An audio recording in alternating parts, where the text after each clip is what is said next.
You have covered for years the notorious Wagner Group. You uncovered, of course, Wagner training ground in the Central African Republic. Give us a sense of what this would mean to these vast operations for Wagner across the world if, in fact, Yevgeny Prigozhin is dead.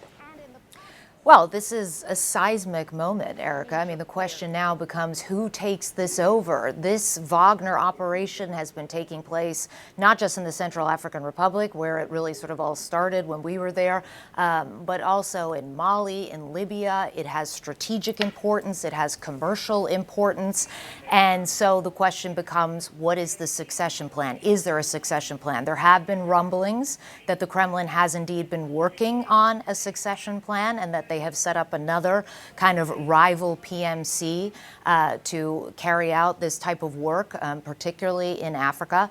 But the real problem is that up until the war in Ukraine, Wagner had something that the Kremlin does not. They had plausible deniability. They didn't even officially exist on paper. And that meant that they could go along and work with whatever kind of leader and participate in massacres and do all the kinds of things that states can't really do with impunity, basically. So if the Kremlin is hoping to continue these operations, it will have to think very carefully about how it goes about doing that, because it will have lost that veneer that Wagner gave it of plausible deniability, or a distance from some of the massacres that we know Wagner operatives have been involved in the past. It is interesting, too, when you point that out, which is so important to take into account, and then also what we see in terms of the warnings that we have heard from leaders, from other folks over the last couple of months since that failed mutiny, that march to Moscow that we saw 2 months ago with Prigozhin, and how Putin feels about traitors, how Putin feels about people who turn on him or who challenge him. Alexei Navalny, of course, a great example, what happened to him when he returned to Russia, which I think makes it all the more fascinating once we saw Prigozhin turn up in Russia not that long ago. And to be there, it's remarkable that he would be back there after what we saw, Clarissa. It's honestly, this is something I've asked myself so many times. How is he wandering around casually, coolly, popping up in St. Petersburg, traveling to Africa, back and forth to Belarus, seemingly without a care in the world? Either this man has extraordinary amounts of chutzpah, which partially I'm being a little facetious, but partially I do think that's part of it and part of the image that he cultivated. Or did he possibly have some sense from someone in the security services that he had been pardoned or forgiven? We know that he did sit down with President Putin in the days after the mutiny. We don't know exactly what was discussed at that meeting, but did he leave it under the illusion that potentially he could live out his life and die of old age? It's hard to believe that he could seriously think that, because Prigozhin understands fundamentally that Putin does not accept traitors, that he does not accept betrayal. And by the way, Prigozhin was the same way in terms of espousing that very, very hardline ideology. So this is a question, honestly, Erica, that I think will keep people talking on Twitter and online for many, many years, trying to unravel and really fundamentally get to grips and understand why exactly Prigozhin believed that he might get away with this. And frankly, that was a question that was asked just after the mutiny as well. How on earth did he think he was going to be able to pull this off?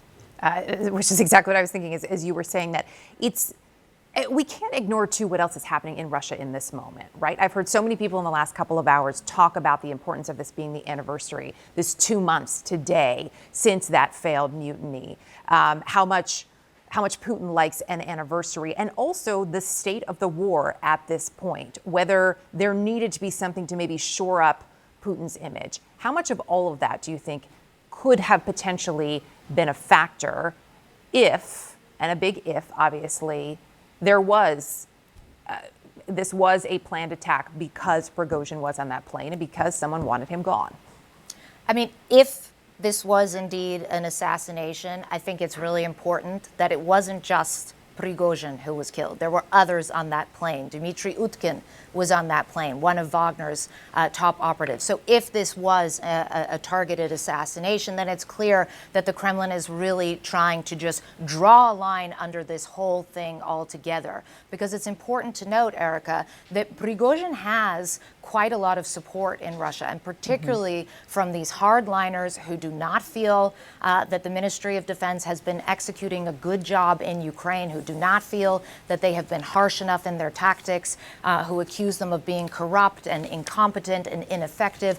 And that chorus of voices has grown far more outspoken as Prigozhin has kind of created a space to allow that kind of criticism, which frankly would have been inconceivable even a couple of years ago.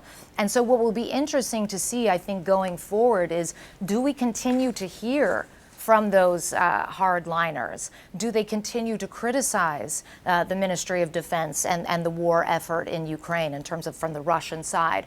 Or will this fundamentally put a stop to those conversations? And also, what happens to the remaining elements of Wagner, the operatives who had set up a camp in Belarus, those who had refused the offer of clemency, essentially, from President Putin and to officially go and join up with the Russian army? Will they now face repercussions now that it appears that their leader, Prigozhin, is gone? Yeah, all such important questions. Clarissa Ward, really appreciate you being with us today. Thank you. CNN aviation correspondent Pete Muntean also with us. So Pete, as we look at the videos that have been posted of this crash, these moments, as I have heard a number of times, a plane at 28,000 feet does not just fall out of the sky. What do you see in these videos that have been posted? So many people are looking at these videos, Erica. In fact, a former managing director of the NTSB tells me an airplane like this does not come out of the sky like this without some sort of help. Look at the video of this airplane essentially free falling here, and you could see what appears to me to be vaporized fuel trailing behind it. This is what's really interesting. And when you take it a layer further, and if you slow the video down and bring up a still here, this is a little blurry, but this is the airplane. You can see the fuselage here. You can see one wing here. What is missing is the other wing. That is where this gets really eerie. And investigations in the U.S., typically, investigators would go through and rule things out. Was this a mid-air collision? Was this something like a structural failure where the airplane broke apart mid-flight?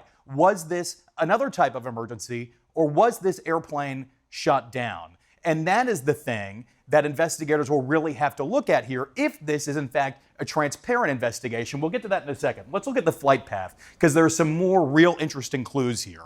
This is the data from Flight Radar 24. And that data says that this airplane was at 28,000 feet, going 590 miles an hour on a northwesterly heading, going northwest from Moscow to Tver. And then the tracking suddenly stopped. That says that there is something that really went awry here. The airplane was level, it wasn't climbing or descending, it didn't suddenly fall out of the sky on its own. So when you start piecing things together, that is when things really get interesting. And so now the real question here is, will Russia play with international agencies and manufacturers worldwide who may have a stake in this? This Embraer airplane was built in Brazil. The avionics likely come out of the United States. Usually they would be party to an investigation like this. Will Russia bring them into the fold, or will they be shut out? That is going to be something that will be very interesting to follow here. And if they are shut out, it may lead to the worst possible scenario here, that this plane was potentially shot down, Erica. A lot of really big questions right now. A lot of really big questions. And if in fact they were brought in, will they be given, or would they be given full access? Pete, really appreciate it. Thank you.